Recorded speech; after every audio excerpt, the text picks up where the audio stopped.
Bapak Ibu izin, hari ini saya sebenarnya ada tugas diseminasi terkait dengan tugas CGP saya. Kemudian untuk nanti kita lebih ke diskusi, sebenarnya saya lebih ke saran, banyak saran dari Bapak Ibu semua terkait dengan apa yang sudah saya kerjakan, gitu. Kemudian untuk penerapan budaya positif di sekolah dalam hal praktek baik saya, ketika saya mengikuti program CGP nanti akan saya paparkan, ataupun nanti kalau misalkan ada kekurangan ya saya mohon maaf karena ini masih proses ya Bapak Ibu ya, proses penyelesaian. Kemudian langsung saja Pak Josan, kami persilakan selaku wakil ya dari SMK Negeri 1 Gedung Tataan terkait dengan diseminasi saya. Mohon Pak untuk menyampaikan sambutannya. Silakan Pak Josan.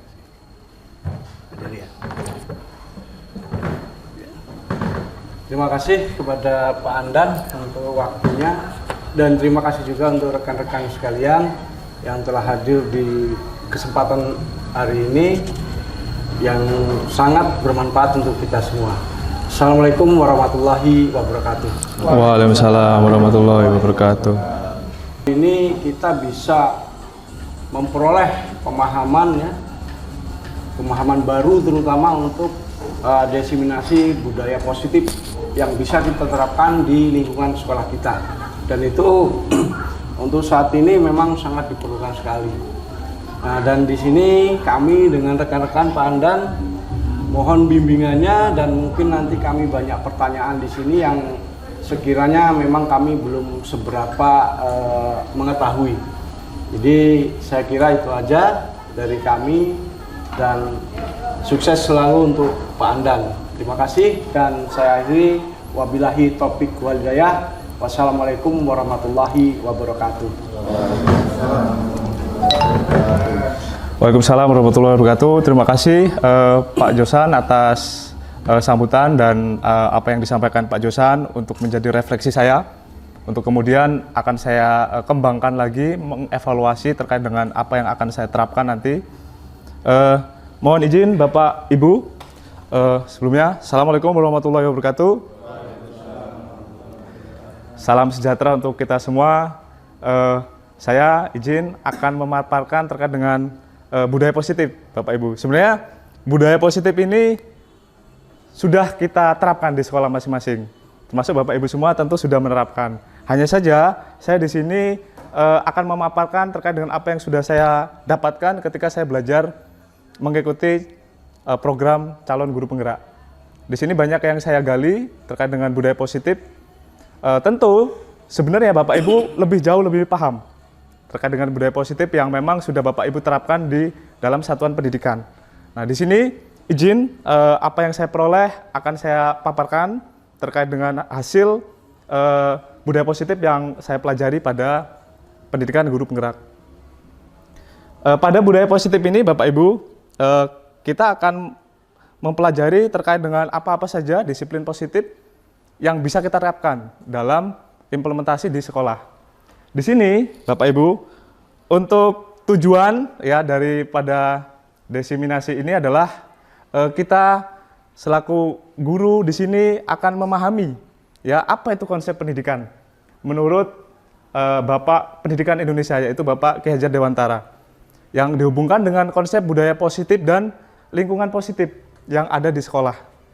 Setelah kita memahami konsep-konsep inti yang ada pada budaya positif, kemudian sebagai guru, peran apa yang akan kita terapkan? Peran apa yang akan kita implementasikan ya terkait dengan konsep disiplin kita yang keberpihakan kita terhadap siswa di sini. Jadi terkait dengan interaksi kita dengan murid. Kemudian di sini Bapak Ibu, ini ada pertanyaan pemantik. Sebelum ke pertanyaan pemantik, di sini ada tujuan pendidikan menurut Ki Hajar Dewantara. Di sini Bapak Ibu bahwa tujuan pendidikan ini menurut Ki Hajar Dewantara ini kita sebagai guru ini menuntun siswa sesuai dengan kodratnya, yaitu kodrat alam dan kodrat zaman. Di sini untuk apa? Adalah agar anak-anak itu mendapatkan keselamatan dan kebahagiaan bagi diri siswa sendiri dan tentu untuk kehidupan ketika siswa berhubungan dengan masyarakat. Begitu Bapak Ibu. Dan di sini agar kita dapat menumbuh kembangkan tingkah laku siswa, ya tentu kita harus tahu dulu ya seperti apa anak dari kodrat alamnya dulu seperti apa dia ya. Kalau kodrat zaman ya kita dituntut untuk mengikuti pendidikan itu sesuai dengan zamannya yang era saat ini.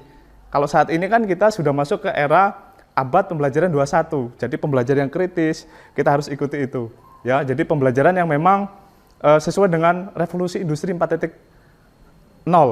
Nah, kemudian kalau kodrat alam, ya kita harus paham Bapak Ibu, siswa itu berasal dari mana?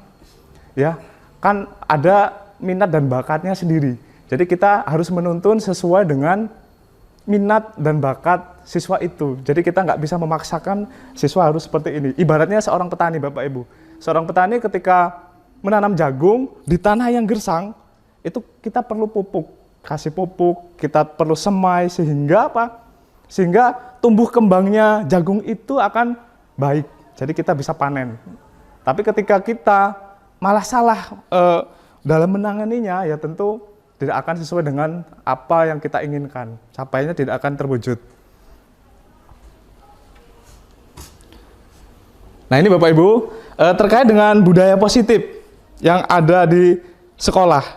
Ini ada yang namanya hukuman. Apakah hukuman dapat mendisiplinkan anak? Ya Bapak Ibu, ini pertanyaan pemantik, nggak usah dijawab. Jadi Bapak Ibu cukup dalam hati aja, dalam hati. Apakah di sini hukuman dapat mendisiplinkan anak? Nah saya tanya, tapi Bapak Ibu nggak langsung jawab ya. Menurut Bapak Ibu, apakah hukuman itu dapat mendisiplinkan anak?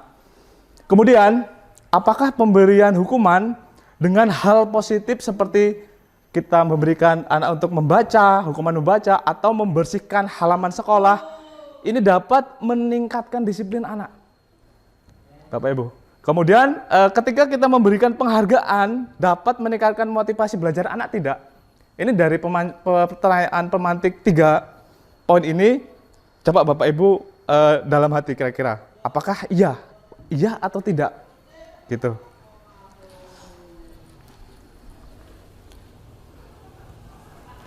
Kemudian ini Bapak Ibu, definisi dari budaya positif yang sebenarnya adalah ketika anak-anak itu di sekolah itu merasa nyaman. Ketika anak-anak itu di sekolah itu merasa bahwa inilah tempat rumah saya, singgah saya. Jadi mereka itu belajar itu dengan bahagia. Itu yang namanya disiplin positif. Ya, terkait dengan budaya positif. Jadi itu juga terjadi pada kita juga. Jadi gimana kita itu di sekolah juga merasa nyaman dan bahagia. Jadi nanti budayanya positif di sekolah itu akan terjadi. Ketika tidak ada kenyamanan, rasa kebahagiaan, ya tentu dalam sekolah ya tidak akan terwujud. Tapi dalam pembelajarannya, budaya positif yang kita terapkan itu sesuai dengan profil pelajar Pancasila. Apa saja Bapak Ibu? Beriman dan bertakwa kepada Tuhan dan berakhlak mulia. Ya, kita sama-sama bahwa tujuan kita adalah murid dan murid. Suksesnya guru itu adalah kita menghamba kepada murid. Dalam arti murid itu yang utama, ya. Kita mengajari murid, kita mengetahui karakteristik murid seperti apa. Jadi jangan langsung ketika murid salah kita menghukum. Sebenarnya itu tidak baik, Bapak Ibu. Kemudian di sini selain tadi beriman dan bertakwa kepada Tuhan Yang Maha Esa dan berakhlak mulia, kemudian dalam nilai-nilai kebajikan pada profil Pancasila juga ada yang namanya bergotong royong, kreatif, kemudian inovatif, dan ada yang terkait dengan bernalar kritis. Itu Bapak Ibu. Ada 6 dimensi profil pelajar Pancasila yang harus sama-sama kita ketahui karena pada kurikulum Merdeka, guru ya kita harus punya peran untuk mewujudkan siswa sesuai dengan profil pelajar Pancasila. Ya ini siswa yang seperti apa? Yang tadi, berketuhanan dan beriman kepada Tuhan Yang Maha Esa, berakhlak mulia. Jadi karakternya itu punya akhlak yang mulia. Kemudian siswa yang kritis, mandiri, kreatif, inovatif, serta bernalar kritis. Kemudian di sini Bapak Ibu ada 6 konsep. Nanti akan saya paparkan, ini yang sudah saya dapatkan dalam pendidikan calon guru penggerak terkait dengan budaya positif. Jadi budaya positif ini kita bisa sebagai guru kita bisa lakukan dengan 6 poin. Yang pertama, disiplin positif dan dengan nilai-nilai kebajikan universal. Oke, saya lanjutkan Bapak Ibu bahwa konsep inti dalam budaya positif ini ada 6 yang bisa kita terapkan di satuan pendidikan di sekolah kita di SMK Negeri 1 Gedung Tataan. Yang pertama, disiplin positif dan nilai-nilai kebajikan universal. Kemudian yang kedua ini adalah teori motivasi, hukuman dan penghargaan dan restitusi.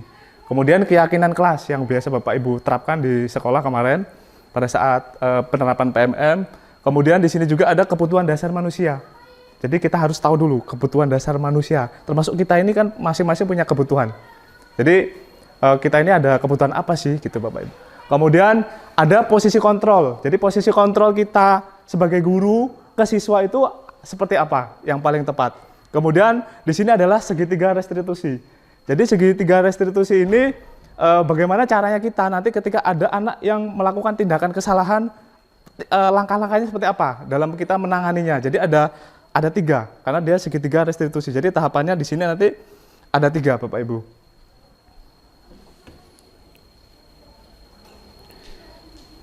Nah di sini kita masuk ke dalam disiplin. Jadi Bapak Ibu bahwa menurut Ki Hajar Dewantara untuk menciptakan siswa yang merdeka, masyarakat utamanya harus mempunyai disiplin yang kuat, yaitu disiplin diri.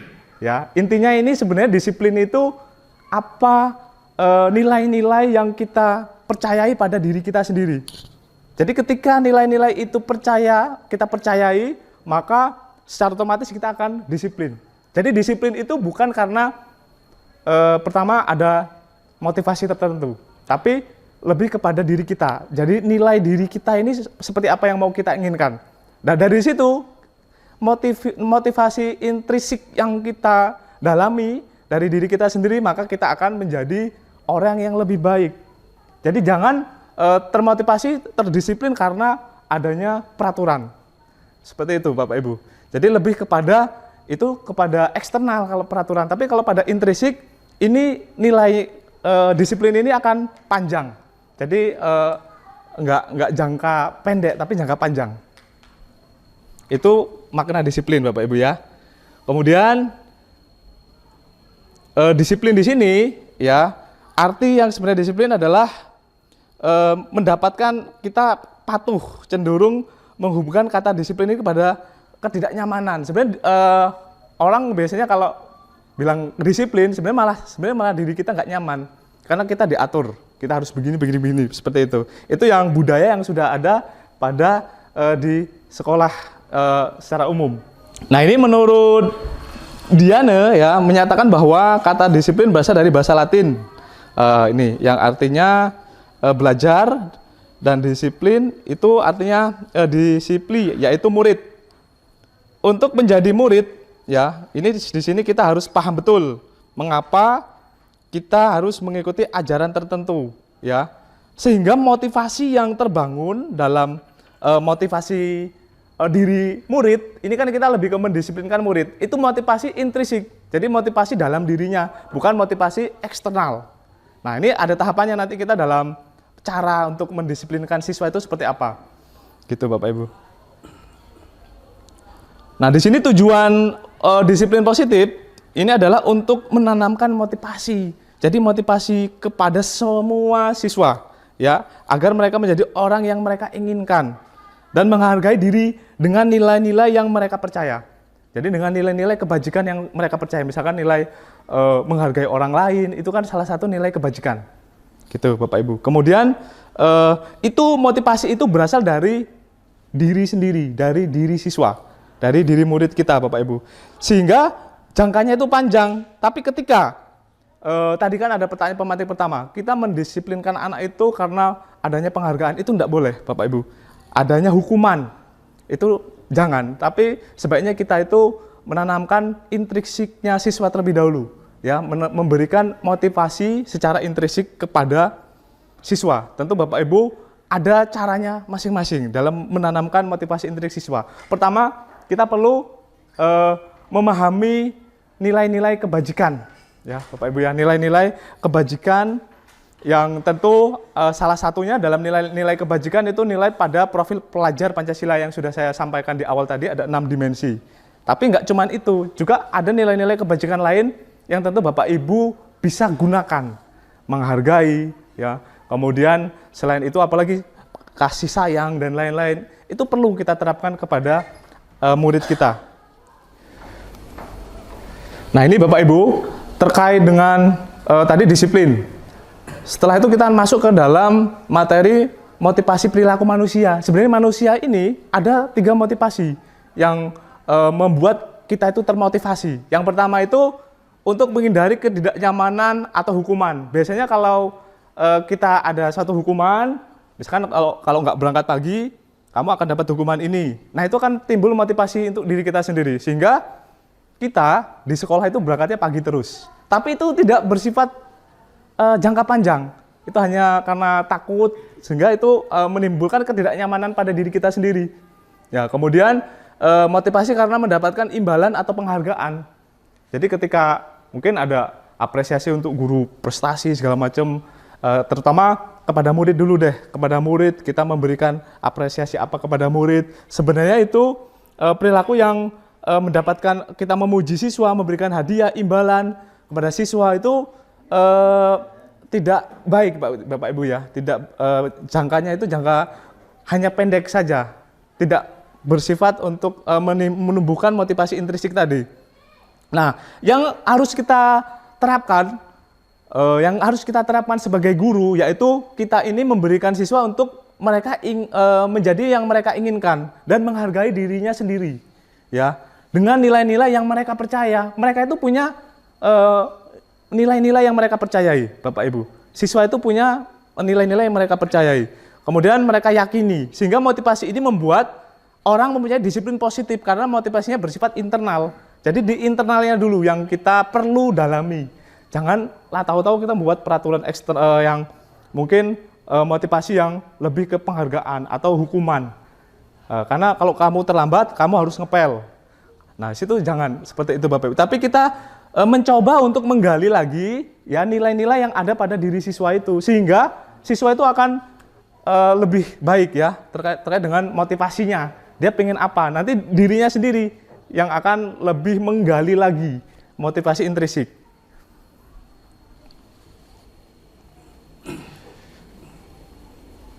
Nah, ini ada studi kasus Bapak Ibu ya. Di sini ada studi kasus di mana Ibu Ria, ini guru kelas 6 SD Permai, sedang bingung menghadapi ulah salah satu murid di kelas yang bernama Agus. Beberapa anak di sini telah datang dan mengeluarkan Agus yang sering meminta bekal makan, ya, ke temannya itu minta bekal makan gitu. Karena dia nggak bawa bekal sendiri gitu. Kemudian apa yang Anda lakukan ya, menurut Bapak Ibu ya, kalau Bapak Ibu sebagai guru, kalau ada anak-anak yang seperti itu, bagaimana caranya untuk kita mengatasinya, ya? Karena ini si Agus ini dari rumah nggak bawa bekal. Ketika dia di sekolah dia selalu minta makan ke teman-temannya, ngerebut gitu, ya Bapak Ibu ya. Itu sebagai guru apa yang harus kita lakukan ya? Ya ini dalam konteks penerapan disiplin positif. Ini Ibu Ria sebaiknya mencari tahu alasan Agus melakukan tindakan tersebut, yaitu agar mengetahui kebutuhan mana yang sedang berusaha Agus penuhi. Jadi kebutuhan dasar manusia itu ada 5 Bapak Ibu. Yang pertama itu survival, ini kebutuhan untuk hidup. Jadi tindakan yang dilakukan Agus ini karena Agus ini tidak dibawakan bekal sama orang tuanya, ya Bapak Ibu ya, sehingga dia bertahan untuk hidup ya. Itu ada alasannya kenapa Agus melakukan seperti itu. Jadi kita harus paham dulu anak-anak itu ada kebutuhan dasarnya. Dia melakukan tindakan pasti ada alasannya. Misal dia tadi kelaparan, mau nggak mau dia ngambil makan ke temannya dan lain-lain. Ya tentu itu karena ada kebutuhan dasar bertahan untuk hidup yang tidak dipenuhi, ya, tidak terpenuhi dalam dirinya si Agus. Kemudian di sini juga Agus punya kebutuhan untuk rasa dicintai dan disayangi.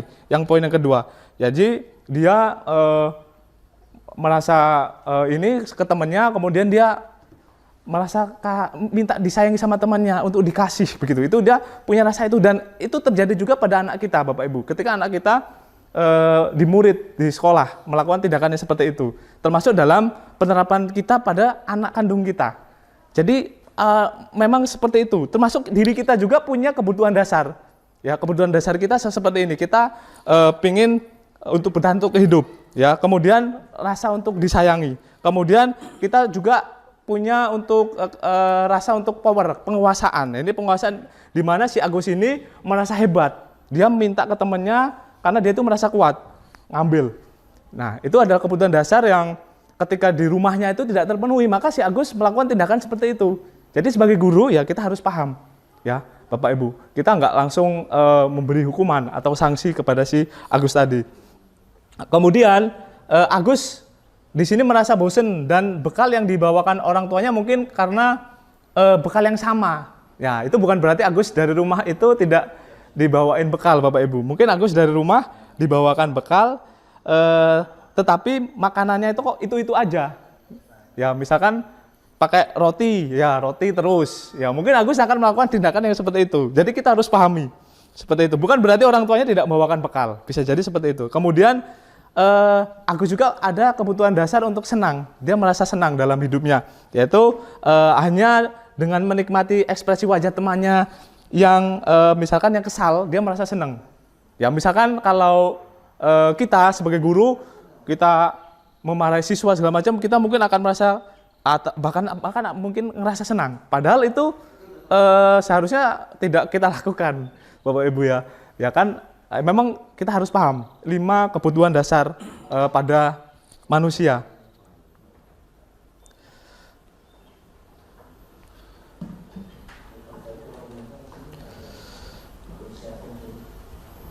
Nah, ini di sini Bapak Ibu ada studi kasus lagi terkait dengan hukuman, sanksi, dan konsekuensi. Nah, di sini contohnya adalah Iva kurang menguasai pelajaran matematika, ya, sehingga pada saat pelajaran tersebut berlangsung, dia lebih banyak berdiam diri untuk menggambar di buku pelajarannya. Nah, ini pada saat guru matematikanya ini Pak Seno menanyakan pertanyaan kepada Iva, Ivanya ini gugup dan sengaja menjatuhkan tasnya dan kursi karena dia memang takut bener nih dengan pelajaran matematika. Kemudian Iva bicara tergugup dan terkejut tersebut. Nah, Pak Seno ini pada saat itu membiarkan teman-teman Iva menertawakan. Jadi kita marahin malah temannya ketawa, malah kita biarin. Kita biarin si Iva ini ditertawakan oleh teman-temannya. Gitu, Bapak Ibu. Kemudian malah Iva ini maju ke depan dan berdiri, Iva itu suruh berdiri dan maju ke depan. Dan sambil menunjuk hidungnya karena tidak bisa menjawab pertanyaan ini, Pak Seno sambil menunjuk hidungnya. Karena kamu tidak bisa menjawab pertanyaan tadi, untuk mata pelajaran matematika. Dan ini tentu suasana kelas akan semakin gaduh. Dan anak-anak pun tertawa, ya. Iva di depan kelas memegang ujung hidungnya, ya. Sambil memegang hidungnya, anak-anak yang lain tertawa. Nah, ini menurut Bapak Ibu, ya, tentu di sini apakah ini hukuman, sanksi, atau konsekuensi, ya, di sini. Jadi kalau yang sama-sama kita pelajari bahwa hukuman, ya Bapak Ibu, ya, hukuman itu lebih ke identitas gagal. Hukuman itu lebih ke identitas gagal.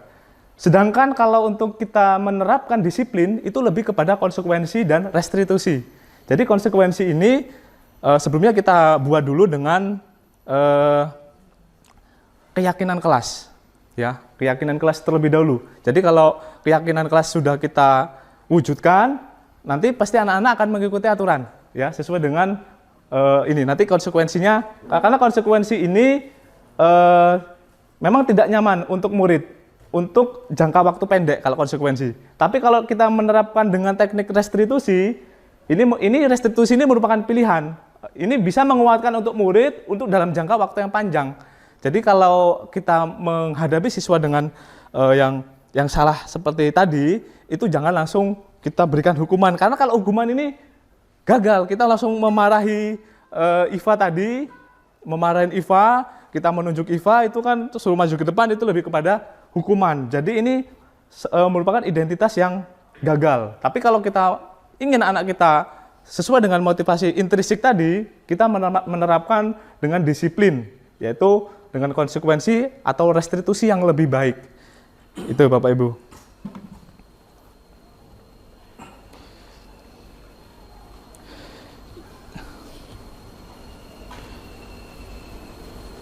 Nah ini di sini Bapak Ibu, apakah Anda setuju dengan tindakan Pak Seno terhadap Iva? Ya, ini mengapa?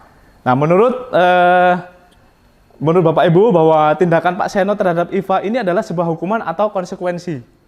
Ya Bapak Ibu. Jadi apa yang dilakukan oleh Pak Seno itu lebih ke hukuman atau konsekuensi? Hukuman Pak ya? Ya. Ya jadi sebenarnya kalau apa yang dilakukan Pak Seno ini saya sepakat juga Pak, beliau melakukan hukuman kepada si Iva. Itu. Ya. Jadi kita setuju bahwa apa yang dilakukan oleh Pak Seno itu lebih kepada penghukum. Jadi ini juga menjadi posisi kontrol kita sebagai guru, apakah yang kita terapkan kepada siswa itu lebih kepada guru yang menghukum atau guru yang memberi siswa merasa bersalah, atau kita lebih kepada seorang manajer. Nanti akan kita pelajari topik materi ini juga Bapak Ibu.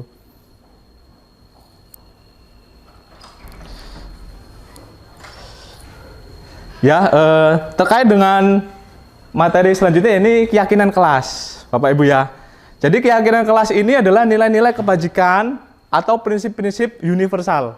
Kalau universal itu nggak terbatas dengan budaya, nggak terbatas dengan agama, gitulah. Pokoknya bisa kita gunakan secara universal, keseluruhan. Jadi nilai-nilainya apa? Yang tadi contohnya nilai-nilai pada profil pelajar Pancasila yang disepakati bersama-sama oleh siswa.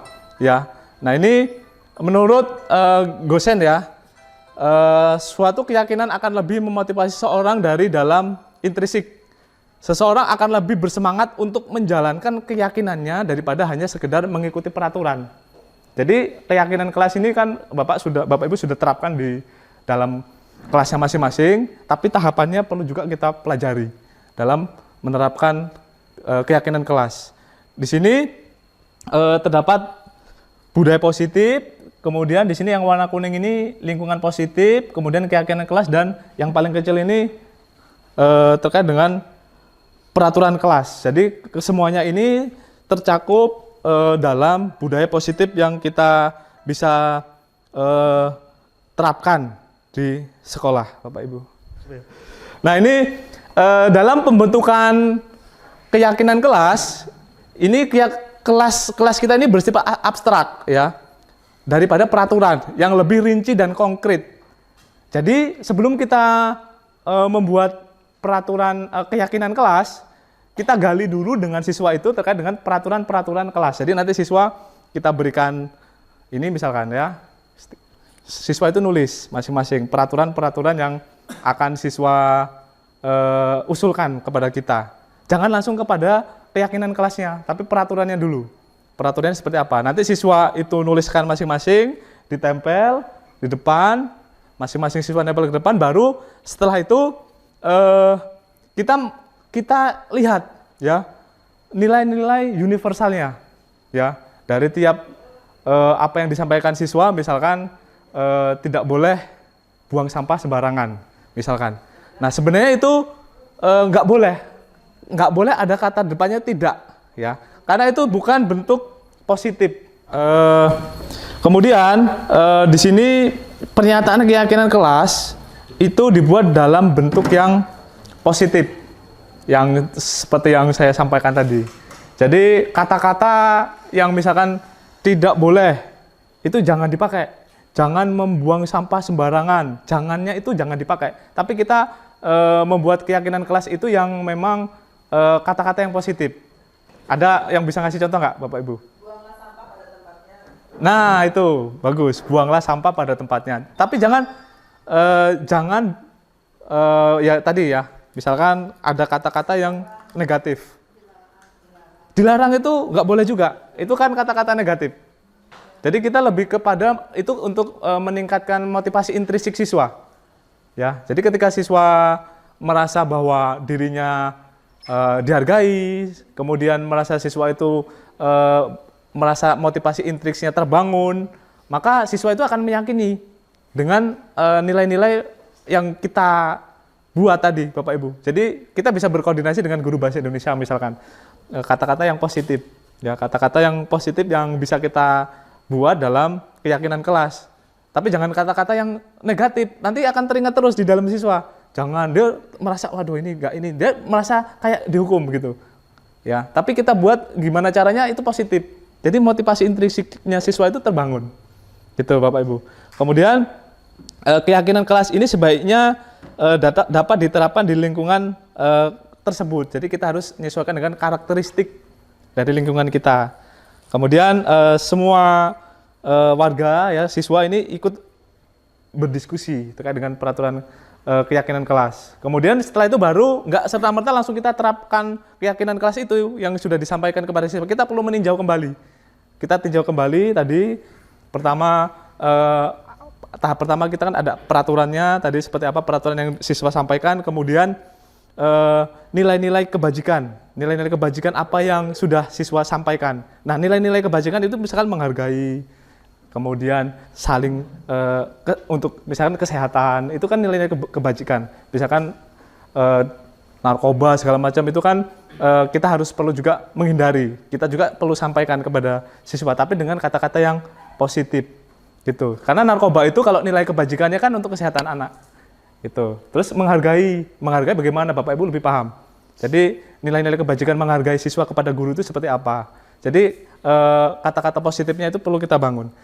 Kemudian di sini setelah kita selesai tadi kita perlu meninjau kembali terkait dengan keyakinan kelas yang akan kita sepakati.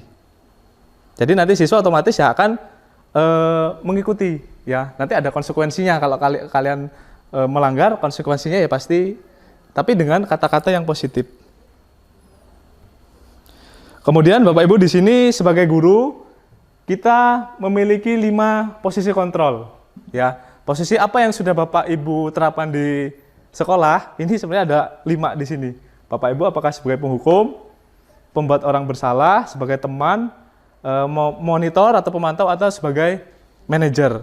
Nah, nanti saya akan tayangkan sebuah video, nanti Bapak Ibu saya berikan di sini voice note, ini ya, stiker di sini. Bapak Ibu masing-masing nulis posisi kontrol apa yang sudah Bapak terapkan di sekolah ini.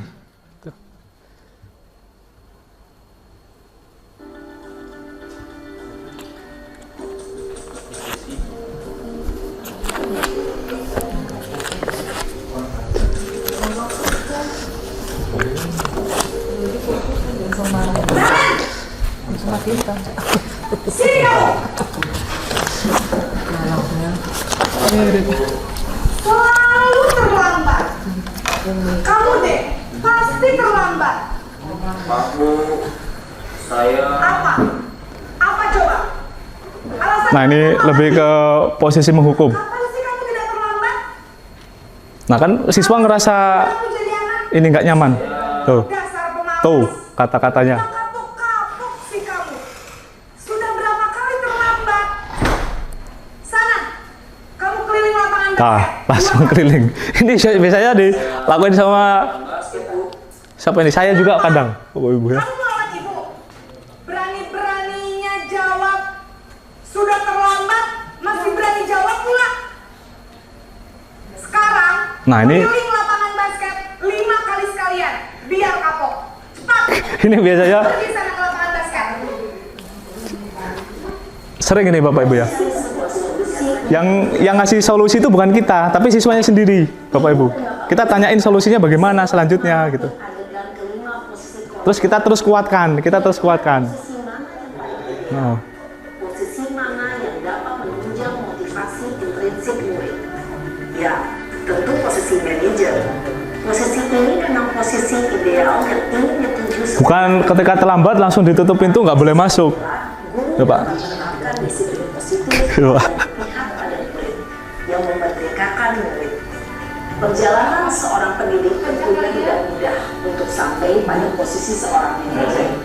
Namun, tujuan kita pasti, yaitu menciptakan murid-murid yang mandiri, merdeka, dan bertanggung jawab. Semoga penggambaran 5 posisi kontrol pasti. Nah, oke, Bapak Ibu, sudah ditulis belum posisi kontrol masing-masing Bapak Ibu sendiri? Sudah, Pak ya. Oke. Nah, ini dari ke-5 posisi kontrol tadi yang kita gunakan itu sebaiknya sebagai pemantau, tapi dari teman dulu, dari teman, pemantau sampai dengan manajer. Untuk masuk ke dalam posisi kontrol sebagai manajer itu perlu tahapan yang memang agak panjang terus-menerus. Ya, jadi boleh sebagai teman, pemantau, bahkan sebagai manajer. Ini tujuannya adalah untuk menciptakan murid-murid yang mandiri. Kemudian mereka secara intrinsik, ya, motivasinya tumbuh dan ada nilai tanggung jawab di sana. Udah, ini ya nilainya, udah. Oh ya, silakan ditulis saja Bapak Ibu, posisi kontrol sebagai apa? Bapak Ibu.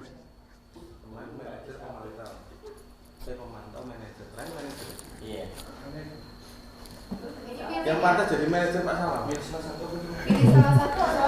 Ya pilih yang sering dilakuin, satu aja. Masih pertama gue.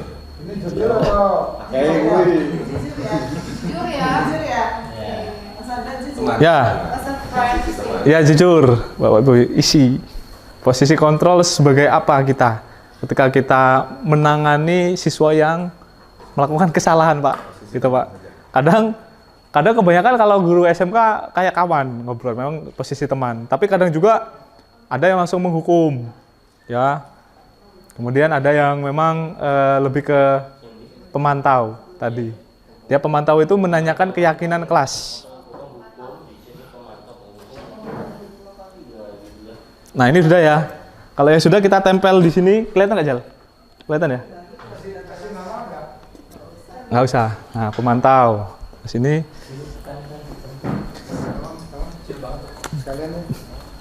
Kecil banget. Bukan banget tuh.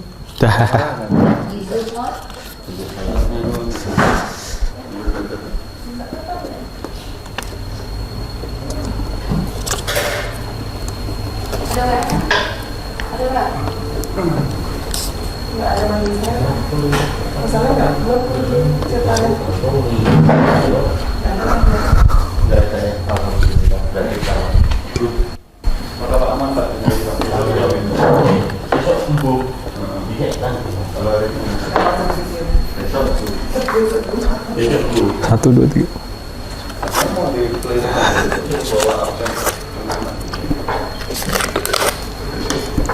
Sepuluh. Nah, kan edit. Oke, Bapak Ibu ya. Dari posisi kontrol yang sudah Bapak isi semua, ini posisi kontrol apa yang Bapak Ibu terapkan selama ini? Ini ada yang sebagai pemantau, ada yang sebagai teman, kemudian posisi sebagai manajer. Ini ada juga, ada yang sebagai penghukum. Wah, penghukum ini sebagai teman, ada sebagai manajer, ada sebagai pemantau, teman, pemantau. Kebanyakan ini teman, ya, sebagai teman-teman yang paling banyak ini kalau di kita, Ibu, karena SMK ya, jadi lebih dekat sama siswa, tapi itu seperti tadi tidak menumbuhkan motivasi intrinsik kepada siswa.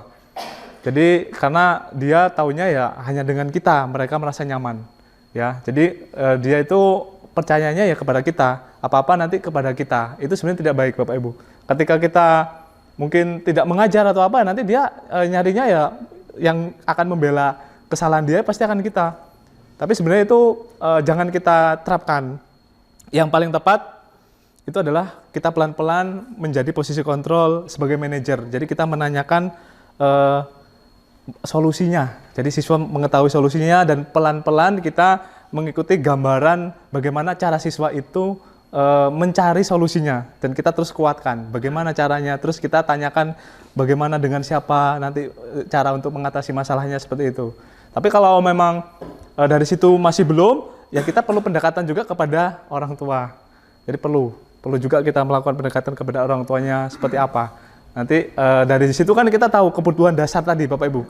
Kenapa sih anak ini? Kan dari kelima kebutuhan dasar tadi, ternyata dia ada survival tadi yang kebutuhan untuk hidup, ya.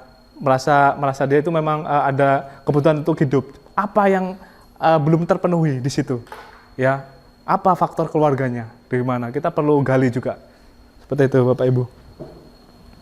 Kemudian di sini kita masuk ke untuk poin yang terakhir, ya. Sebelum masuk ke poin terakhir, Bapak Ibu, kita akan coba ice breaking.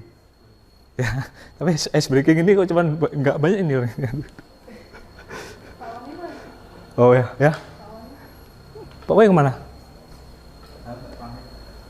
Udah berapa jam, Jal? Ya kok berapa jam menit? 12 menit lagi? Nah kan, lagi ya. Oh kalau enggak, kita coba ice breaking-nya tetap duduk saja Bapak Ibu, kita ice breaking. Saya akan coba mengatih konsentrasi Bapak Ibu. Ketika saya mengucapkan selamat pagi, tepuk tangan 1 kali. Selamat siang, tepuk tangan 2 kali. Selamat sore, tepuk tangan 3 kali. Kalau selamat malam, nggak usah tepuk tangan. Kalau selamat malam nanti ganggu orang tidur ya, pada bangun. Oke, coba Bapak Ibu ya. Selamat pagi. Pagi. Nah, kan nggak ada selamatnya. Jadi kalau pagi itu jangan tepuk tangan. Kan harus ada selamat pagi. Ya, oke Bapak Ibu ya. Selamat sore. Selamat malam. Ya, selamat pagi. Selamat siang. Selamat malam. ya Bapak Ibu. Ya, ini cukup untuk menginginkan kita untuk fokus ke dalam materi lagi, untuk konsen kepada materi. Sekarang kita masuk ke materi segitiga restitusi. Ini kita bisa terapkan ya. Salah satunya tadi untuk meningkatkan motivasi intrinsik siswa. Ya, segitiga restitusi ini ada 3 tahapan nanti Bapak Ibu. Jadi definisinya apa sih? Segitiga restitusi ini adalah proses untuk menciptakan kondisi bagi murid untuk memperbaiki kesalahannya sendiri, ya, sehingga mereka bisa kembali pada kelompok mereka dengan karakternya yang lebih kuat. Karakternya seperti apa? Karakter mandiri, bertanggung jawab, ya, kreatif, inovatif, itu kan karakter. Berakhlak mulia, ya, itu akan semakin lebih kuat lagi. Melalui apa? Melalui restitusi guru, ya. Jadi ini tindakan restitusi ini bisa kita terapkan, kita implementasikan ketika ada siswa, kita menangani siswa yang memang siswa tersebut melakukan kesalahan. Jadi kita harus menggunakan segitiga restitusi, ada 3 tahapan. Tapi Bapak Ibu pasti pernah melakukan juga ya dalam menangani siswa yang bermasalah. Coba kita lihat tahapannya seperti apa, kita sama-sama, karena ini memang sudah, sebenarnya Bapak Ibu sudah terapkan. Yang pertama, melalui restitusi ini membantu murid menjadi lebih memiliki tujuan, menjadi ada disiplin positif. Ya, disiplin positif tadi dibangun dulu intrinsiknya, motivasi intrinsiknya dengan nilai-nilai kebajikan.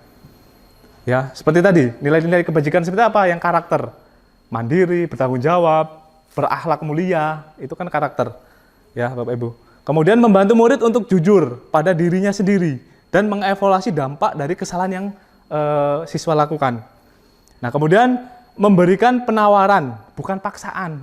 Jadi kita nggak bisa memaksa siswa harus begini, ya Bapak Ibu. Jadi kita kasih tawaran.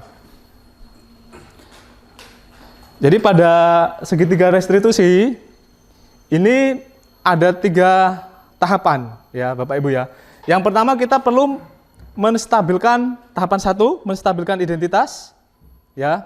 Kemudian tahapan 2 ini validasi tindakan yang salah. Dan yang ketiga adalah menanyakan keyakinan. Tadi kan sudah kita pelajari, keyakinan kelas yang kita buat sesuai dengan peraturan-peraturan, anak-anak maju, kemudian kita pilah sesuai dengan nilai-nilai kebajikan tadi, ya, disiplin, mandiri, menghargai, bertanggung jawab. Nah, sudah masuk semua nilai-nilai kebajikannya, tentu setelah itu kita buat kata-kata keyakinan kelas itu yang memang kalimatnya yang positif. Jangan kalimat yang negatif. Jadi kalau yang negatif siswa itu mudah nginget sehingga mereka itu ngerasa nggak nyaman. Tapi kalau positif kan enak gitu ya. Ketika kita kalau mungkin ada kebutuhan dasar kita untuk dihargai orang, gitu kan, disayangi orang. Guru juga, ya diri kita juga kan punya juga kebutuhan dasar itu Bapak Ibu. Jadi tahapan segitiga restitusi ini ada 3 tahapan. Pertama, kita perlu menstabilkan identitas siswa dulu. Tahapan kedua, kita perlu memvalidasi tindakan siswa yang salah. Dan yang ketiga adalah kita meyakinkan keyakinan kelas yang sudah kita sepakati dengan siswa. Ya, gitu.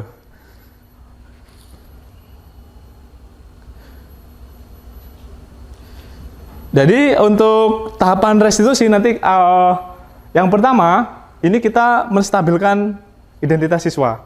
Nah, misalkan siswa melakukan kesalahan dan lain-lain, ini kata-kata apa saja yang perlu kita ucapkan kepada siswa, misalkan seperti ini.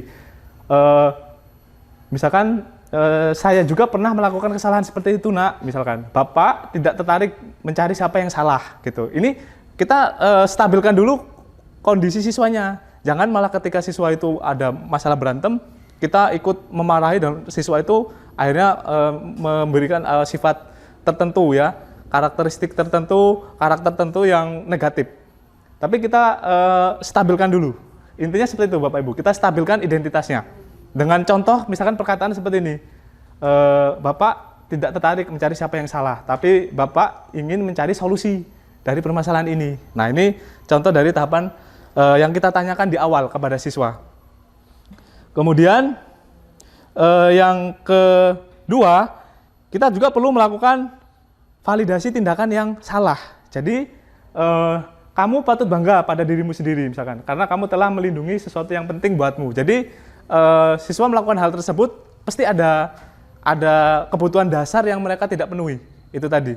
Jadi kita perlu validasi dulu penyebabnya apa. Kenapa siswa itu terlambat? Apa karena di rumahnya, keluarganya seperti apa? Kita perlu validasi dulu. Kita perlu tahu, gali dulu seperti apa siswa itu kenapa dia sering terlambat. Apa memang karena dia terlalu larut malam bantu kerja orang tuanya dan lain-lain, kan kita tidak tahu. Tapi kadang kita melakukan tindakan yang memang menyalahi sehingga siswa merasa tidak nyaman, ya gitu Bapak Ibu. Padahal kita perlu juga memvalidasi tindakan yang salah itu kepada siswa. Kemudian yang tahapan yang ketiga, menanyakan keyakinan kelas. Jadi setelah kita tahu penyebabnya seperti apa, baru kita tanya keyakinan kelas yang sudah disepakati, ya keyakinan kelas yang sudah disepakati dan bagaimana caranya siswa itu mengikuti aturan untuk mengikuti alur dari keyakinan kelas yang sudah kita sepakati, yang kita diskusikan dengan siswa. Di sini saya akan berikan contoh Bapak Ibu untuk video terkait dengan cara penerapan segitiga restitusi.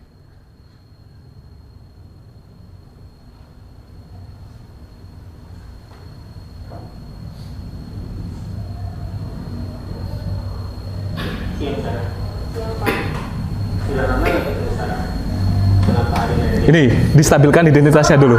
Nah, siswa datang kan marah. Tuh. Distabilkan dulu identitasnya. Nah, oh begitu. Nah, distabilkan dulu. Akan marah apabila ada yang menuduh Bapak seperti itu. Kemudian pada saat itu kamu mau melakukan apa? Ya saya langsung ngatain Eka lah Pak. Kesel banget. Saya bentak-bentak dia depan teman-teman lain. Oh begitu. Pasti kamu melakukan seperti itu karena suatu alasan tertentu kan? Iyalah, masa saya diam saja Pak? Nah, alasannya apa? Gitu. Masa saya dituduh tukang fitnah? Ya wajar lah. Mempertahankan harga Nih, itu sesuatu. validasi tindakan yang salah. Untung kamu tidak bertindak lebih gegabah lagi. Hanya membentak-bentak. Iya Pak. Tuh kan tenang, siswa langsung tenang. Dan hanya membentak saja. Sudah gemes padahal.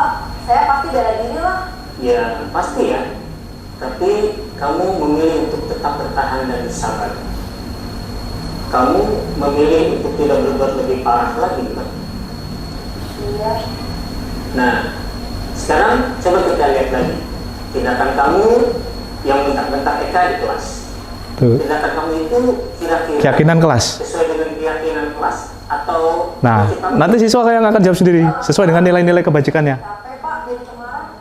jadi keyakinan atau prinsip mana yang perlu sesuai dengan keinginan kamu. Ya, saya sebenarnya sangat menghargai orang lain. Mungkin saat itu saya menjadi emosi, jadi tidak menunjukkan sikap itu. Kamu meyakini tidak? Menghargai orang lain itu penting buat kamu. Yakinlah Pak. Iya, setuju. Kita harus saling Nah, lebih dikuatkan lagi. Namun, ada juga keyakinan yang kita sepakati yang perlu kita Siswa kemudian mencari solusinya. Ya, bersama guru menguatkan sampai dengan siswa mendapatkan gambaran ya yang karakter yang memang positif. Dalam posisi manajer menggunakan penerapan segitiga restitusi. Mari kita bahas satu persatu. Pada sisi pertama, menstabilkan identitas berdasarkan pada prinsip bahwa membuat kesalahan adalah bagian. Oke, Bapak Ibu, demikian itu tahapan segitiga restitusi yang sama-sama kita lihat dan sama juga kita gali, kita pelajari. Adapun nanti kalau ada pertanyaan, Bapak Ibu, apakah akan kita terapkan di dalam budaya positif ini di dalam sekolah terkait dengan 6 tadi, ada 6 dari disiplin positif, kemudian kebutuhan dasar manusia harus kita ketahui sampai dengan tahapan segitiga restitusi, dan kesemuanya itu adalah kita untuk menumbuhkan motivasi intrinsik dalam diri siswa. Aset yang terbaik adalah diri sendiri. Jadi ketika kita meyakini nilai-nilai kebajikan yang ada pada diri kita, maka kita bisa yakini, kita bisa percayai, dan kita akan lebih berkembang ya dibandingkan dengan ketika kita memberikan misalkan dengan murid, kita memberikan sanksi atau hukuman, dan ataupun kita memberikan merasa bersalah kepada siswa, ya Bapak Ibu ya. Ya tentu hal tersebut akan tidak berjangka panjang, tapi hanya berjangka pendek. Oke Bapak Ibu, ada yang mau ditanyakan terkait dengan penerapan budaya positif di sekolah? Tadi untuk keyakinan kelas, Bapak Ibu sudah bisa terapkan. Tentu Bapak Ibu masing-masing punya kesepakatan kelas sebelum kita membuat kesepakatan kelas dan kemudian menjadi keyakinan kelas. Jadi keyakinan kelas yang memang benar-benar secara intrinsik siswa itu yakini. Kalau siswa yakini, siswa mudah paham dan mengingat ya dengan kata-kata yang positif, dan tentu motivasi intrinsiknya akan terbangun. Tapi ini tentu budaya positif ini tidak bisa kita lakukan langsung, tapi bertahap, termasuk dengan posisi kontrol kita. Jadi posisi kontrol kita yang paling tepat adalah sebagai manajer. Bagaimana caranya agar siswa itu menemukan solusinya sendiri. Jadi jangan kita yang memberikan solusi, tapi siswa, bagaimana solusinya. Kemudian nanti kamu akan seperti apa, kamu akan jadi orang yang seperti apa. Ketika kamu jadi orang seperti ini, bagaimana menurut kamu. Nah, jadi itu menumbuhkan nilai motivasi intrinsik. Ya, Bapak Ibu. Mungkin itu saja. Ada yang mau ditanyakan, Pak? Atau ada saran dari Pak Sawang, ada Pak? Atau Bapak Ibu lainnya, silakan. Sebelum mungkin akan kita tutup untuk kegiatan sesi desiminasi saya, apa yang sudah saya pelajari di CGP selama kurang lebih 2 bulan. So, masih panjang, perjalanan masih kurang lebih ada 7 bulan lagi.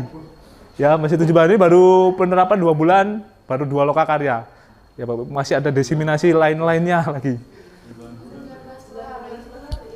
Ya. Ada yang mau disampaikan Bapak Ibu? Cukup ya? Cukup. Nah, oke, kalau cukup, mungkin juga dalam penerapan kita, peran kita sebagai guru di SMK, kita juga perlu mengetahui visi yang ada di sekolah. Jadi visi yang ada di sekolah itu kalau saya lihat di SMK kita ini banyak nilai-nilai kebajikan universal yang sudah ada. Salah satunya inovatif, bernalar kritis, berakhlak mulia. Dan itu bisa kita buat ke dalam tahapan Bagja. Bagja itu kita perlu ada proses buat pertanyaan, ambil pelajaran, gali mimpi, kemudian jabarkan dalam rencana, dan atur eksekusi. Tahapan Bagja. Jadi kita perlu memahami visi sekolah itu, masing-masing guru perlu memahami visi sekolah itu dengan alur tahapan Bagja. Nanti kita buat prakarsa perubahannya untuk sekolah yang lebih positif lagi. Jadi kita buat prakarsa perubahan, misalkan dalam meningkatkan kreativitas siswa, kita membuat kegiatan apa. Kita ambil satu komponen yang ada pada visi, yaitu misalkan kreativitas. Misalkan mewujudkan siswa yang memiliki nilai kreativitas dengan kegiatan budaya 5S. Jadi kita bisa terapkan pada kelas kita. Jadi dengan capaian masing-masing guru mempunyai prakarsa perubahan masing-masing, nanti kita akan lebih berdampak lagi untuk sekolah ini lebih positif. Itu saja Bapak Ibu, mungkin mohon maaf kalau ada kesalahan.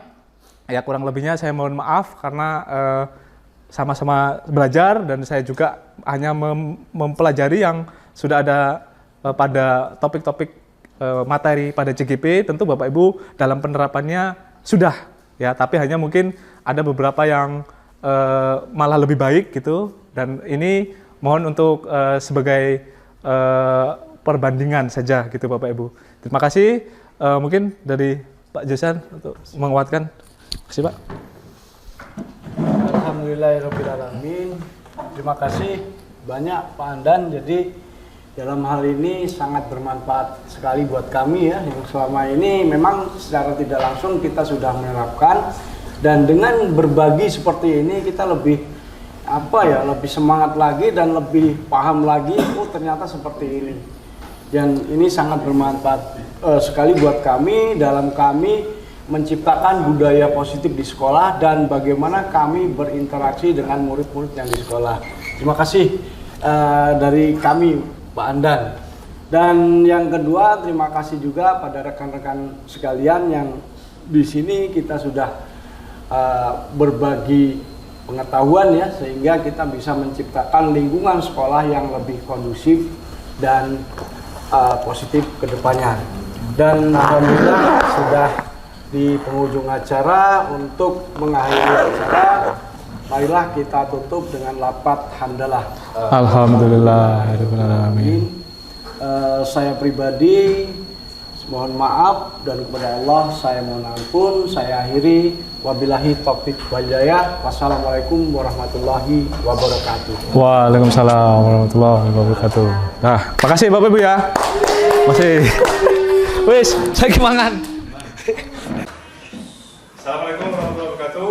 Waalaikumsalam warahmatullahi wabarakatuh. Selamat pagi semua. Apa kabarnya hari ini? Alhamdulillah baik. Baik, sehat ya.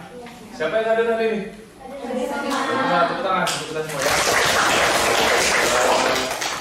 Di sini pada pertemuan kali ini kita akan mencoba untuk membuat keyakinan kelas. Bahwa pada pertemuan minggu yang lalu kita sudah bertemu, Bapak sudah tahu nama-nama kalian secara lengkap dan hobi serta keinginan kalian dalam sekolah ini seperti apa. Dan untuk pertemuan hari ini, tujuan pembelajaran kita sebelum kita masuk ke pembelajaran ya, kita akan membuat keyakinan kelas terlebih dahulu. Ya, apa itu sih keyakinan kelas? Ya, ini keyakinan kelas ini. Ada yang bisa bacakan? Ya, silakan dibacakan. Keyakinan kelas adalah nilai-nilai kebajikan atau prinsip-prinsip universal yang disepakati bersama secara universal, lepas dari perbedaan agama, suku, negara, dan bahasa. Ya, bagus ya. Tadi sudah disampaikan bahwa keyakinan kelas itu adalah nilai-nilai yang kita yakini.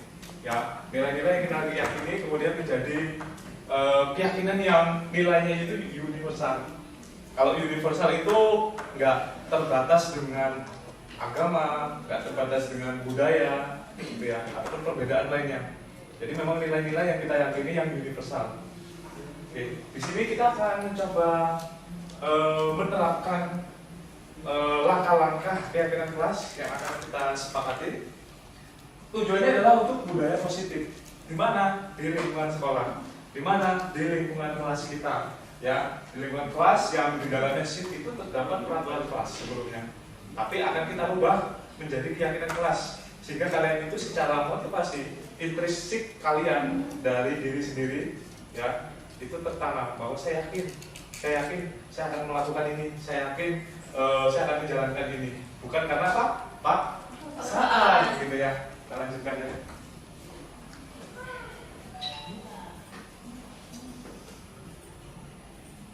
Nah ini langkah-langkah yang akan kita terapkan dalam pembentukan keyakinan kelas Bapak sudah membagikan stick note ke kalian masing-masing ya. Silakan di sini pertama kita akan membuat sebuah peraturan dulu. Peraturan yang akan kalian sampaikan seperti apa di dalam kelas ini. Ya, silakan dituliskan. Silakan. Oke, sudah mengisi semua ya? Sudah. Oke, kita sudah mengisi semua. Silakan secara bergantian ditempel di sini, nak. Ditempel di sini. Boleh melalui temannya, diwakilkan temannya yang paling pojok sebelah sini, ditulis, ditempelkan di sini. Siap Anda? Sudah belum? Oh, iya. Boleh. Ya, boleh. Ditempel di sini. Ya, ditempelkan. Oke, Bapak bantuin deh. Mana nih biar enggak sih sampai di semua.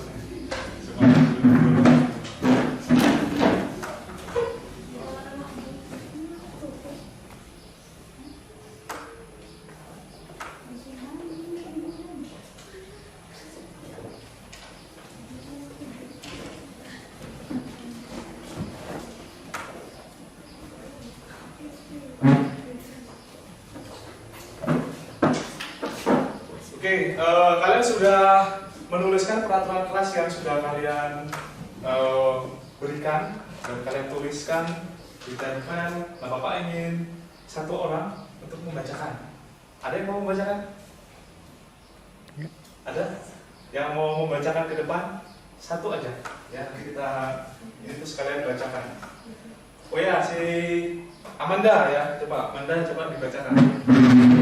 Silakan, Amanda. Dibacakan. Ya, yang ini dibacakan contohnya apa aja nih?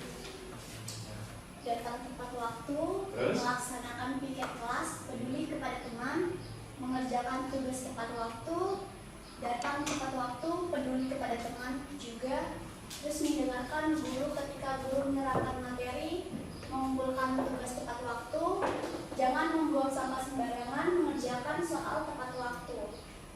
Menjaga kenyamanan kelas, contohnya kepakaian rapi, bersih, dan wangi, datang tepat waktu lagi, dan datang tepat waktu, kemudian selalu datang tepat waktu.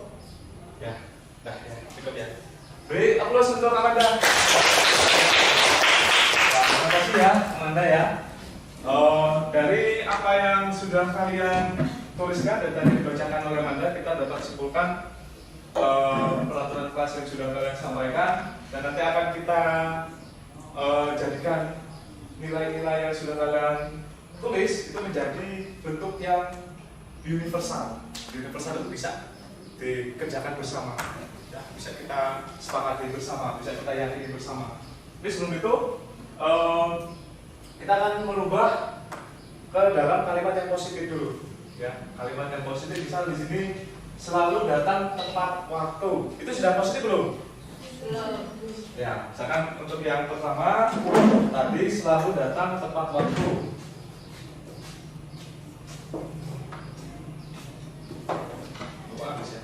Oke, Bapak ketik aja. Yang pertama adalah selalu datang tepat waktu.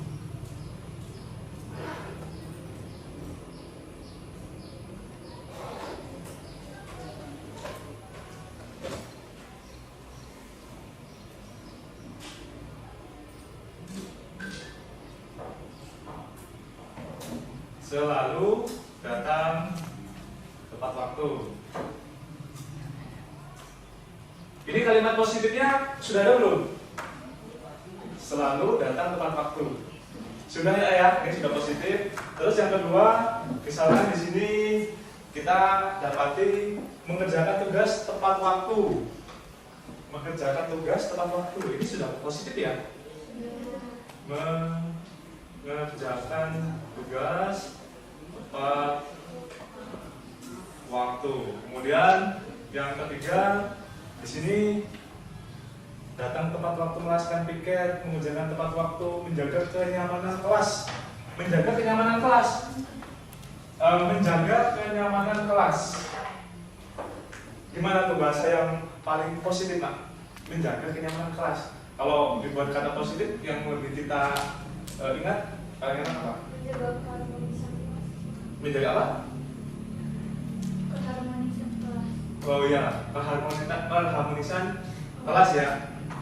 Keharmonisan kelas.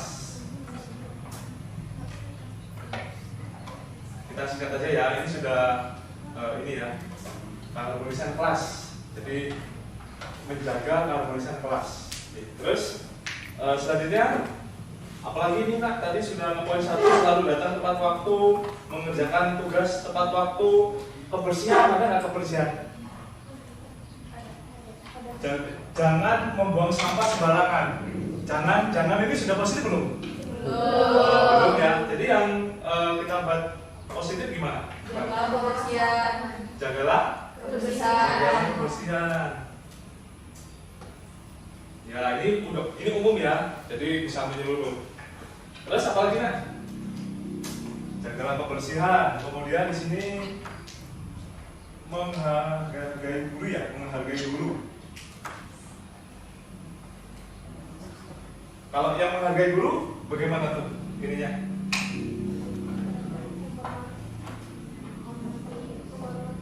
Menghormati ya, menghormati guru. Ketika jam pembelajaran berlangsung. Oke, ini sudah ada 5 kalimat positif yang kita buat ya, sesuai dengan apa yang sudah kalian sampaikan tadi. Sebenarnya banyak, nanti kita akan coba tambahkan lagi yang ke-6 misalkan. Selain ini tadi kesehatan belum nih, kesehatan, jagalah kebersihan. Ini nilai-nilai kebajikannya itu salah satunya adalah kesehatan ya. Kesehatan. Kalau selalu datang tepat waktu ini, jadi kalian menghargai diri sendiri ya. Kalian menghargai diri sendiri, itu nilai-nilai kebajikan. Kemudian mengerjakan tugas tepat waktu, itu nilai kebajikannya apa? Disiplin. Jadi ternyata di kesepakatan kelas ini ada nilai-nilai kebajikan, nilai karakter yang ada pada diri kalian. Kalian itu menghargai diri sendiri, kalian itu disiplin. Keharmonisan itu berarti kalian menghormati, hormat. Kemudian jagalah kebersihan, kalian di situ ada nilai kesehatan. Kemudian menghormati guru juga ada rasa apa? Hormat ya, menghormati. Di situ ada nilai-nilai kebajikan. Jadi nilai-nilai kebajikan itu yang harus kalian yakini di dalam karakter siswa ya. Kalian itu kalian memiliki motivasi intrinsik dari diri sendiri. Seperti apa sebenarnya Bapak? Yang tadi Bapak sebutkan, kalian bisa menghargai orang lain. Saya bisa bertanggung jawab. Di sini sudah ada nilai-nilai itu. Tinggal kalian yakini. Kalau kalian sudah yakini, nanti keyakinan kelas ini dapat kalian kerjakan dengan baik dan tanggung jawab tanpa adanya hukuman atau konsekuensi. Ya. Tapi nanti kalau misalkan ada yang tidak mengerjakan tugas, apakah kita akan berikan konsekuensi? Ya. Misalkan apa konsekuensinya? Jika tidak mengerjakan tugas, apa konsekuensinya? Tapi di sini sudah mewakili. Harusnya kalian di sini mengikuti aturan yang ada di sini, ya. Jadi tugas pasti akan kalian kerjakan ketika kalian yakini, ya. Oke. Kita akan melanjutkan untuk yang selanjutnya. Di sini kita akan tetap meninjau kembali terkait dengan keyakinan kelas yang akan kita buat. Nanti akan kita tambahkan beberapa item. Misalkan di sini setelah kalian buat tadi kalimat positif ya, di sini ada tabel tampak dan tidak nampak. Ya, tampak dan tidak nampaknya di sini. Misalkan di sini kalian ada nilai hormat tadi, ya, nilai hormat. Pada nilai hormat ini kalian sudah mengisikan yang tampak. Yang tampak nanti yang Bapak lihat tampak itu kalian datang tepat waktu. Kemudian menyapa teman dan guru setiap hari. Jadi sopan santunnya ada di situ ya. Menyapa teman, guru setiap hari. Teman dan guru. Kemudian mengembalikan barang teman yang telah dipinjam. Kemudian mengucapkan terima kasih. Jadi kalau pinjam, ini Bapak, kalau Bapak lihat tampaknya berarti kalian kalau ada yang pinjam terus kalian mengucapkan terima kasih, itu sudah masuk ke dalam keyakinan kelas. Tapi kalau tidak nampak, ini seperti ini, sering hadir terlambat, ini sudah keluar dari keyakinan kelas. Tak acuh kepada teman dan guru. Ada guru tidak menghargai, tidak sapa, salam, dan sopan dan santun, itu tidak nampak. Tidak mengembalikan barang dan yang telah dipinjam dan meletakkan sembarangan. Itu tidak nampak. Jadi kalian tidak menerapkan keyakinan kelas. Kalau misalkan ini terlihat seperti itu ya. Kemudian di sini ada nilai bekerja juga dari kalian tadi ya. Di sini tampak seperti misalkan kalian ini tekun bekerja dan menyimak guru. Nah itu harus kalian yakini. Kemudian menyerahkan tugas tepat waktu, artinya kalian harus sesuai dengan seperti ini ya, nilai bekerja. Nilai bekerja ini tampaknya tekun bekerja dan menyimak guru, menyerahkan tugas tepat waktu dan memberikan hasil terbaik. Itu harus kalian yakini dulu dalam diri kalian. Kalau yang tidak nampak, ketika Bapak melihat ketika kalian tidak mendengarkan guru dan acuh tak acuh, itu berarti kalian tidak meyakini keyakinan kelas. Jadi keyakinan kelas yang sebenarnya itu tidak memberikan sanksi atau konsekuensi yang berlebih ke kalian, tapi lebih pembelajaran itu yang bermakna, yang menyenangkan. Jadi ketika belajar itu, kalau kalian tidak mengerjakan ini maka kalian akan tugasnya lebih banyak. Nggak seperti itu. Kita itu di sekolah belajar bahagia dan menyenangkan. Tapi Bapak lihat keyakinan apa yang kalian tanam ya dalam diri kalian sendiri melalui seperti ini. Bapak lihat seperti ini. Oh berarti anak ini belum nampak. Maka Bapak akan memberikan observasi secara karakteristik. Wah anak ini belum nampak. Ini sudah nampak. Tidak mendengarkan guru dan tak acuh itu berarti kalian belum meyakini keyakinan kelas. Kemudian tugas tidak diberikan tepat waktu, asal-asalan mengerjakan tugas. Ada nggak yang begitu sebelumnya? Enggak. Ya.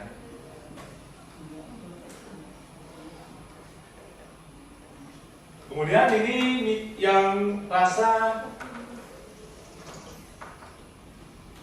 ya di sini tampak seperti ini pada bagian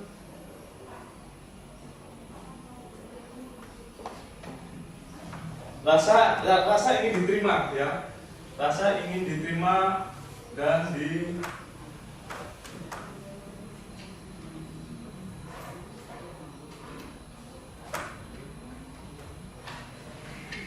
sebentar ya.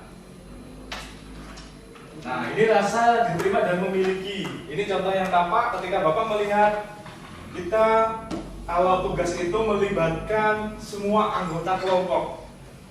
Kemudian memberikan kata-kata atau komen di sini komen yang membesarkan hati bila teman kita berhasil. Jadi ada kalau misalkan ada teman maju dan berhasil, kita memberikan apresiasi dengan tepuk tangan. Itu sudah kelihatan nampak dari keyakinan kelas yang kita sepakati. Kemudian menjenguk atau menanyakan kabar teman. Jadi kalau nilai kita yang tadi kan pertama rasa hormat, kemudian yang kedua apa tadi? Setelah hormat, ya, yang pertama kan tadi ada rasa hormat, yang kedua bekerja. Bekerja itu kita sesuai dengan tugas kita sebagai siswa. Yang ketiga tadi rasa diterima dan dimiliki. Kalian juga punya rasa kasih sayang kan ya? Karena kalian itu punya kebutuhan dasar. Apa kebutuhan dasar kalian? Untuk hidup, kasih sayang, makan juga itu benar untuk kehidupan survival. Kemudian rasa ingin disayangi dan dicintai itu ada. Kemudian rasa untuk kebebasan, rasa untuk kesenangan, rasa untuk power ketika kalian ingin melihat bahwa oh saya ingin dianggap bahwa saya itu bisa. Ada nggak rasa itu? Itu 5 kebutuhan dasar. Ya. Nah di sini salah satunya ini ya, tampak seperti misalkan kalian melibatkan anggota kelompok, berarti kalian itu bisa berkolaborasi. Kemudian menjenguk atau menanyakan kabar teman yang kurang sehat dan sedang sakit. Nah itu harus kita yakini kalau ada temannya yang di kelas nggak berangkat, ditanyain dong gitu ya. Nah ini kalau yang tidak nampak misalkan mengucilkan salah satu teman, mengejek, ya, membuli, marah atau iri, ya. Di sini acuh tak acuh terhadap teman yang sedang kurang sehat, ya. Di sini itu yang tidak nampak. Nah setelah kita pahami tabel tampak seperti dan tidak nampak, maka kalian akan memahami ini. kalian itu pasti ada yang terlihat, terdengar, dan berperilaku. Ya, terlihat dari kacamata Bapak, terlihat. Terdengar dari suara kalian. Berperilaku ketika kalian mengerjakan sesuatu. Nah, misalkan di sini yang terlihat, Bapak akan melihat kalian ketika berempati terhadap perasaan orang lain. Kemudian memegang barang milik orang lain hanya dengan izinnya. Itu yang terlihat. Kemudian mendengarkan dengan seksama, senantiasa berbuat baik dan berbagi. Itu yang kita percaya, yang terlihat. Kemudian yang terdengar ketika satu orang berbicara, ya, misalkan nih, yuk saya bantu, kita bisa selesaikan ini bersama. Terima kasih, jangan tolong ya, permisi. Nah, itu kan ada ucapan-ucapan yang santun. Boleh saya pinjam? Nah, itu. Nanti akan segera saya kembalikan. Jadi ada bahasa santun yang kalian yang Bapak dengar, ya, yang kalian yakini. Jadi kalau ada apa-apa, ya kalian pinjam itu izin dulu dan lain-lain, ya, di sini. Kemudian perilaku kalian tersenyum, ya. Ini kadang yang nggak kita lakukan kalau pas di kelas. Kayaknya guru sama siswa kok ada step atau ada apa ya, batasan gitu. Belajar terus takut semua gitu ya. Nggak usah seperti itu. Kita belajar itu enjoy, belajar itu menyenangkan. Jadi perilakunya ketika kalian terlihat tersenyum, ramah, kemudian memberikan salam hormat, ya. Di sini memberikan ruang bekerja, postur tubuh yang tenang gitu ya, santai, tenang. Nah, dari tabel nampak dan tidak nampak, kemudian tabel Y tadi terlihat, terdengar, dan berperilaku, kita akan memahami tugas-tugas kalian sebagai siswa dan tugas Bapak sebagai guru. Nah, ini kan kalian tadi sudah mengisikan, sekaligus Bapak paparkan di sini sebagai guru. Tugasnya apa? Bapak akan mendidik, mengajar, menjawab pertanyaan, memberikan nilai, menegakkan peraturan, menjalankan keyakinan kelas, dan peduli terhadap muridnya. Kalau kalian tugasnya baca, coba belajar, terus mencoba yang terbaik dari diri, bertanya jika tidak paham, mengikuti peraturan, menjalankan keyakinan kelas, mendengarkan, memeriksa tugas kembali. Karena tadi kita sudah menyepakati terkait dengan keyakinan kelas yang sudah kalian sampaikan ke Bapak dan sudah kalian tulis di depan, dan kita sudah membuat bagan nampak dan tidak nampak, kemudian kurva Y yang tadi terlihat, terdengar, dan perilaku kalian. Nah, di sini akan kita sepakati, ya, setelah Bapak tinjau, kita bersama-sama akan kita sepakati dengan keyakinan kelas kita. Ya, di sini setiap anggota kelas kalian ini harus belajar senang, melakukan tugas, saling menghargai, dan merasa aman. Ya. Kemudian, apalagi nih? Baca bareng, ayo bersikap positif. Terus percaya dan menghormati orang lain serta barang miliknya. Ya, kemudian Berkomitmen terhadap setiap tugas. Oke, terus senantiasa membantu. Ada nggak di sini yang kalimat negatif? Kalau tidak mengerjakan tugas akan kena sanksi. Ada nggak? Kita lebih ke nilai positif. Kemudian hormat.